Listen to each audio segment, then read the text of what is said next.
नमस्कार दोस्तों। चलिए मुबारक हो, आखिरकार टाटा मोटर्स ने अपने Q3 के रिजल्ट में प्रॉफिट दिखाई दिए। यानी टाटा मोटर्स लगातार 3 क्वार्टर के बाद 3 क्वार्टर लगातार लॉस के बाद आखिरकार 2900 करोड़ रुपए के प्रॉफिट में आई। यानी कंपनी अब प्रॉफिट में आ गई। तो कंपनी के प्रॉफिट में आने से अब इन्वेस्टर्स की उम्मीदें भी बढ़ गई हैं कि आगे क्या ये प्रॉफिट सस्टेन करेगी, कंपनी के फाइनेंशियल स्ट्रेंथ और अच्छे होंगे, फंडामेंटल्स और अच्छे होंगे। तो और अगर इतने अच्छे रिजल्ट पेश किए हैं, क्योंकि पिछले 3 क्वार्टर से लगातार घाटे में थी, कंसोलिडेटेड बेसिस पे बात कर रहा हूँ मैं, स्टैंड अलोन बेसिस पे तो कंपनी पिछले 7 या 8 क्वार्टर से कभी प्रॉफिट में है ही नहीं। इससे पहले भी प्रॉफिट में थी तो नंबर्स बहुत छोटे थे। स्टैंड अलोन और कंसोलिडेटेड ये दोनों रिजल्ट के बारे में हम बात करेंगे। तो आज हम इस वीडियो में करने वाले हैं टाटा मोटर्स के Q3 रिजल्ट का एनालिसिस कि तीसरे क्वार्टर में कंपनी ने कैसे नतीजे पेश किए हैं, सेल्स कितना बढ़ा है, रेवेन्यू कितना बढ़ा है, और इसके बारे में बात करेंगे। और अगर इतने अच्छे रिजल्ट, इतना अवेटेड रिजल्ट था, सबको उम्मीद थी कि कब प्रॉफिट में आएगी, तो जब प्रॉफिट में कंपनी आई तो उसके बावजूद स्टॉक प्राइस में गिरावट क्यों? ऊपरी स्तरों से 300 के लेवल से स्टॉक प्राइस नीचे क्यों फिसला जब रिजल्ट अच्छे थे? तो चलिए शुरू करते हैं। दोस्तों, टाटा मोटर्स यानी कि जो पेरेंट कंपनी है टाटा मोटर्स लिमिटेड, जिसको हम अभी आपको समझाने के लिए टाटा मोटर्स इंडिया का डिवीजन का बात कर रहे हैं, और जो टेक ओवर के बाद से JLR डिवीजन यानी जगुआर लैंड रोवर। तो यहाँ ये बात आपको समझनी होगी कि कंसोलिडेटेड रिजल्ट का मतलब है कि टाटा मोटर्स लिमिटेड जो कि पेरेंट कंपनी है, भारत में जो काम करती है, जिसका भारत से इस्टेब्लिशमेंट है, जो भारत में ट्रक, बसेस, सुमो, सफारी जो कार बनाती है, ये पेरेंट कंपनी है। तो जब पेरेंट कंपनी का सिर्फ रिजल्ट की बात करेंगे तो वो कहलाएगा स्टैंड अलोन रिजल्ट, ठीक है। और जब कंसोलिडेटेड रिजल्ट की बात होगी तो ये पेरेंट कंपनी के द्वारा ऑन्ड या सब्सिडाइज या इसकी सब्सिडरीज कंपनी जितनी भी होंगी, वो सब का मुनाफा या रेवेन्यू कलेक्ट करके जो कम्युलेटिव रिजल्ट आएगी वो कंसोलिडेटेड होगी। तो चूंकि JLR यानी कि जगुआर लैंड रोवर टाटा की ही सब्सिडरीज कंपनी है, टाटा मोटर्स का ही ऑन्ड कंपनी है, तो उसके रेवेन्यू भी कंसोलिडेटेड रिजल्ट में शामिल होंगे।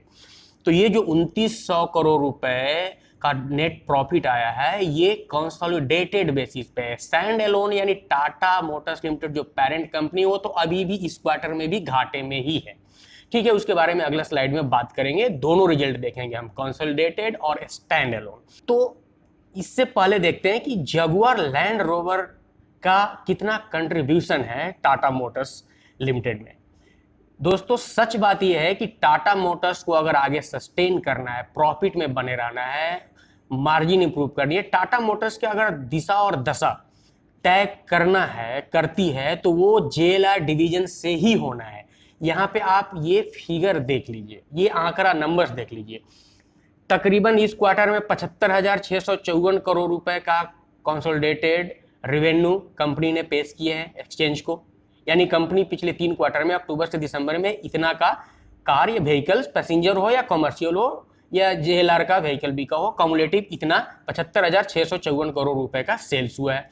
उसमें से जो पेरेंट कंपनी है टाटा मोटर्स लिमिटेड, जिसको मैं टाटा मोटर इंडिया लिखा हूँ, वो देखिए कितना उसका रेवेन्यू कंट्रीब्यूशन है, मात्र 14,000, यानी तकरीबन 25% भी नहीं, मैं इसको बोल सकता हूँ 25% से भी कम, 23-24% ही कंट्रीब्यूशन है टाटा मोटर्स का कंसोलिडेटेड रिजल्ट में, टाटा मोटर्स पेरेंट कंपनी की, टाटा मोटर्स लिमिटेड की। तो इसीलिए इस बार सेल्स फिगर जो है JLR डिवीजन में जंप हुए हैं, तकरीबन 9% से ज्यादा। कंपनी ने 9% से ज्यादा सेल्स फिगर इस बार ज्यादा दिखा है पिछले क्वार्टर का। JLR डिवीजन की बात कर रहा हूं, इस बार 1,28,000 व्हीकल सेल्स हुए हैं JLR डिवीजन में, पिछले क्वार्टर जो कि 1,13,000 था।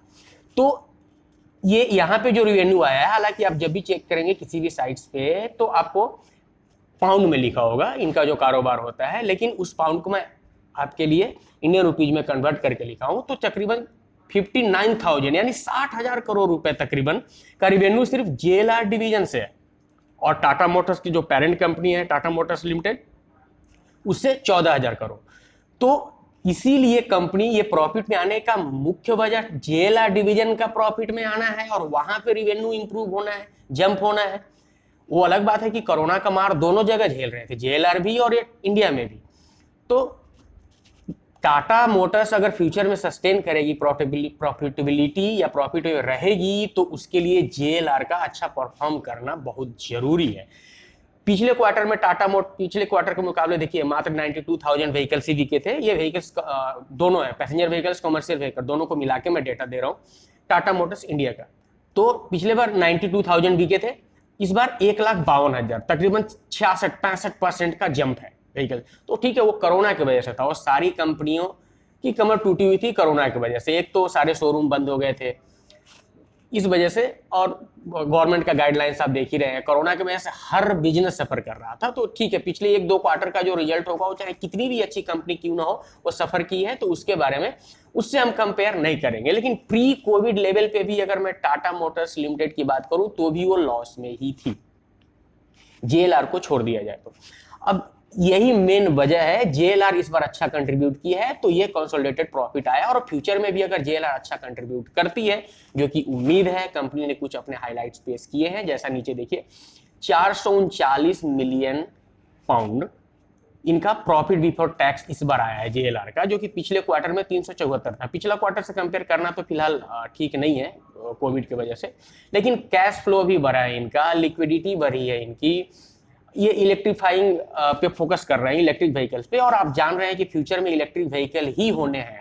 तकरीबन 10 साल में मुझे लगता है कि अधिकतर, खास करके जो पब्लिक ट्रांसपोर्ट नहीं, जो पर्सनल व्हीकल्स हैं, कार हैं, वो तो पूरी तरह से रिप्लेस ही हो जाएंगी, वो सब के सब इलेक्ट्रिक व्हीकल हो जाएंगी। तो जो कंपनी जितना ज्यादा पेटेंट लेके, जितना ज्यादा टेक्नोलॉजिकल इंप्रूवमेंट करके आएगी इलेक्ट्रिक व्हीकल की तरफ, और वो एक मार्जिन में है। टाटा मोटर्स लिमिटेड का घाटे में होने के पीछे ये भी एक रीजन है। भारत में बहुत कंपिटिटिव मार्केट है, खास करके कार सेगमेंट में। इतनी सारी कंपनियां हैं, सबको सस्ते से सस्ते कार देने हैं, तो मार्जिन नहीं है इस कंपनी के पास। आप आगे का स्लाइड में आप देखेंगे कि कैसे स्टैंड अलोन बेसिस पे जब हम टाटा मोटर्स लिमिटेड का रिजल्ट एनालिसिस करेंगे, तो देखिए इसका मार्जिन पे कितना दबाव रहता है। तो चलिए देखते हैं। देखिए कंसोलिडेटेड बेसिस पे पिछले 4, 5, 6, 7 क्वार्टर के नतीजे हमारे पास अवेलेबल हैं। तो कंसोलिडेटेड बेसिस पे देखिए सितंबर 2019 से 66,000, 72,000, फिर कोविड आने की वजह से थोड़ा डाउन हो गया। कंटिन्यूअसली इंप्रूवमेंट है रेवेन्यू में, ठीक है, यानी इनकम बढ़ रही है कंपनी की, अच्छी बात है। मार्जिन भी इनका बढ़ रहा है। प्री कोविड लेवल में देखिए सितंबर 2019 में 10% का मार्जिन हुआ करता था, और 2019 दिसंबर में 10% का ही मार्जिन था। अभी प्री कोविड लेवल से भी ज्यादा मार्जिन हो गया इनका, ठीक है। डिप्रिसिएशन अमाउंट एक चिंता का विषय है, लेकिन चूंकि मोटर व्हीकल कंपनियों के साथ बहुत सारे इशू झेलने पड़ते हैं। एक तो टेक्नोलॉजी हमेशा चेंज होती है, कस्टमर का डिमांड चेंज होता है, उसके हिसाब से इनको नए नए मशीनरी और टेक्नोलॉजिकल इंप्रूवमेंट करने पड़ते हैं। तो नए नए मशीनें हर क्वार्टर में, हर मंथ में अगर खरीदनी पड़े या हर साल खरीदनी पड़े, तो डिप्रिसिएशन अमाउंट तो बढ़ेगा ही।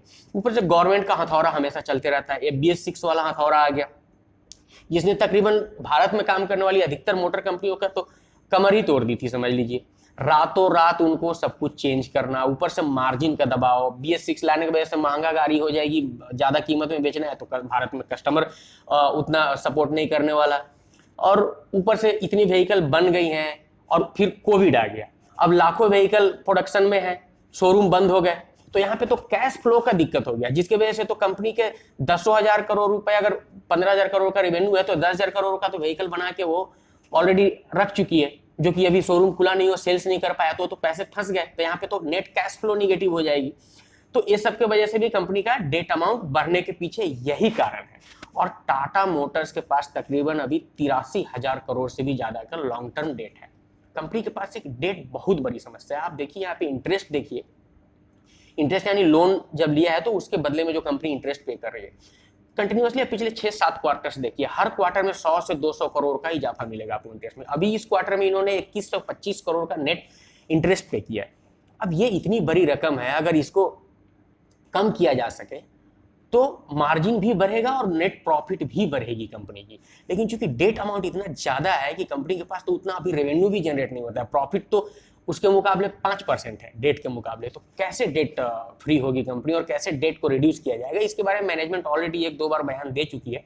हो सकता है वो अपना कुछ शेयर मार्केट में और प्रमोटर्स अपना शेयर बेचेंगे या कंपनी को कुछ और हिस्सेदारी बेचेंगे, कुछ उनका प्लान है डेट फ्री करने का। डेट फ्री होगी तो कंपनी बहुत अच्छी ग्रो करेगी फ्यूचर में और, ठीक है। ईपीएस का तो अभी पहली बार इस क्वार्टर में प्रॉफिट में आई है तो पॉजिटिव ईपीएस आया, इससे पहले तो नेगेटिव ही था। तो अब ये स्टैंड अलोन बेसिस पे देखिए इस कंपनी का, आप जो रेड कॉलम देख रहे हैं ना, पिछले 7 क्वार्टर के नतीजे देखिए, कभी भी ये कंपनी स्टैंड अलोन यानी कि टाटा मोटर्स इंडिया में जो कंपनी काम कर रही है, जो पेरेंट कंपनी है टाटा मोटर्स इंडिया लिमिटेड, वो कभी भी प्रॉफिट में नहीं है पिछले 7 क्वार्टर से।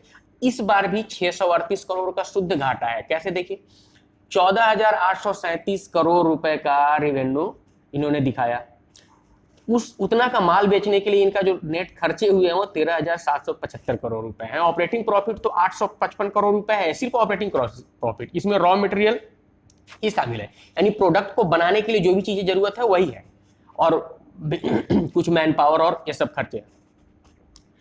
और ऑपरेटिंग मार्जिन देखिए इस बार इनका 5% है। मैं मार्जिन का यहाँ बात कर रहा था पहले आपसे। देखिए पिछले 2-3 सालों से देखिए कंपनी के पास मार्जिन का कितना इशू है।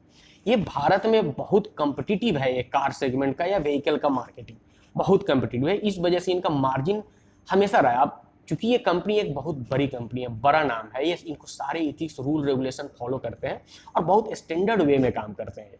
इनका एम्प्लॉय का पेमेंट की बात करें, सैलरी स्ट्रक्चर की बात करें, सब कुछ इतना बेहतरीन है जिसके वजह से इनके खर्चे ज्यादा है। ये 10 लाख रुपए का व्हीकल बनाते हैं तो कभी कभी ऐसा हो जाता है कि उस व्हीकल को बनाने में पूरे के पूरे 10 लाख रुपए खर्च है या तो उससे ज्यादा। तो यहाँ ये मार्जिन का दबाव है, इसमें इनको काम करने की और जरूरत है। ये मार्केट पे बेस्ड है, कंपटीशन भी बहुत ज्यादा है, प्राइस बढ़ा देंगे तो इनकी गाड़ियां की सेल्स कम हो जाएगी। तो इंटरेस्ट 656 करोड़ रुपए है इनका, इनके पास भी अपना पेरेंट कंपनी के पास भी डेट है, कंसोलिडेटेड तो लगभग 83,000 करोड़ से ज्यादा का डेट है। तो ये इनका मेन समस्या है इस कंपनी की। अब बात करते हैं कि जब इतने अच्छे नतीजे आए तो फिर कंपनी का शेयर ऊपरी स्तरों से यानी 300 के लेवल से पिछले 4-5 दिनों से कंटिन्यू क्यों गिरने लगा। इवन रिजल्ट पेश होने के अगले दिन भी या उस दिन भी जिस दिन रिजल्ट पेश हुई उस दिन भी कंपनी के स्टॉक में दबाव क्यों था। इतने अच्छे रिजल्ट हैं, जो कंपनी प्रॉफिट में नहीं थी पिछले कुछ क्वार्टर से प्रॉफिट में आई तो और तेजी से स्टॉक बढ़ना चाहिए था। तो दोस्तों यही फर्क होता है नए इन्वेस्टर में, जो बिगिनर होते हैं, रिटेल इन्वेस्टर होते हैं, और इंस्टीट्यूशनल और क्वालिफाइड इन्वेस्टर्स में, जो बड़े हाउसेस होते हैं। हमारे पास इंफॉर्मेशन की कमी होती है और स्टॉक मार्केट में इंफॉर्मेशन ही सब कुछ है। अच्छा न्यूज ही सेंटिमेंट क्रिएट करता है और सेंटिमेंट से ही डिमांड बढ़ता है और डिमांड बढ़ने से ही प्राइस बढ़ता है। कंपनी कितनी भी अच्छी हो, फंडामेंटल कितने अच्छे भी हो, लेकिन शेयर प्राइस का डिसाइड कौन करेगा बढ़ने और घटने का? डिमांड और सप्लाई, और डिमांड डायरेक्टली रिलेटेड है न्यूज और सेंटिमेंट पे।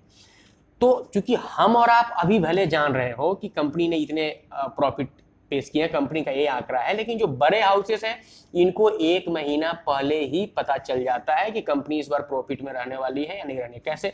देखिए मोटर का सेल्स डेटा जो है हर महीने तो गवर्नमेंट जारी करती है, वो आपको तो हर किसी को मिल ही जाएगा। तो कितने व्हीकल्स कितने बिके किस कंपनी की, ये तो क्लियरली सबको पता है। उसके बाद अब चूंकि रातों रात तो प्राइस डबल नहीं हो जाता है, एक व्हीकल के पीछे कंपनी का जो प्रॉफिट है उसके पास्ट हिस्ट्री को देखते हुए उसका एक अनुमान लगा लिया जाता है कि इतना इनका रिवेन्यू होगा।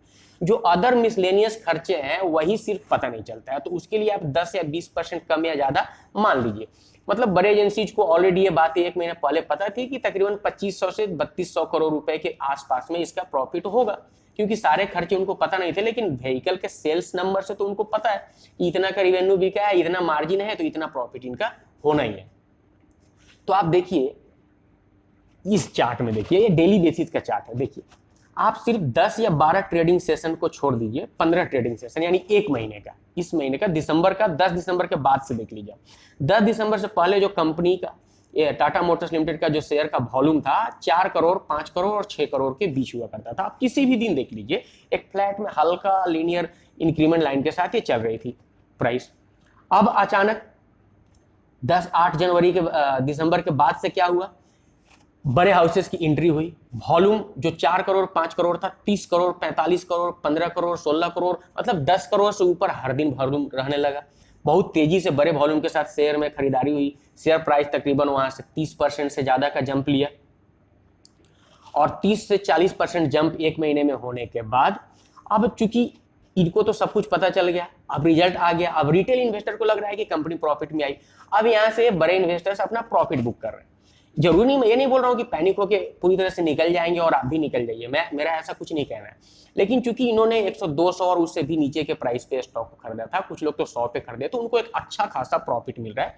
और कंपनी का ये प्राइस जो 300 है वो ऑलरेडी लाइफ टाइम हाई के ज्यादा ही है, तो इस वजह से उनको लग रहा है अब वो अपना प्रॉफिट बुक कर रहे हैं और एक बड़े वॉल्यूम के साथ बुक कर रहे हैं। ऐसा नहीं कि रिटेल नहीं ऐसा कोई प्रॉफिट बुक कर रहा है। देखिए आप गिरावट भी देखिए, 21 करोड़ 30 करोड़ शेयरों के साथ वॉल्यूम के साथ सेल्स हुई है, तो इतना ज्यादा क्वांटिटी रिटेल के पास होता भी नहीं।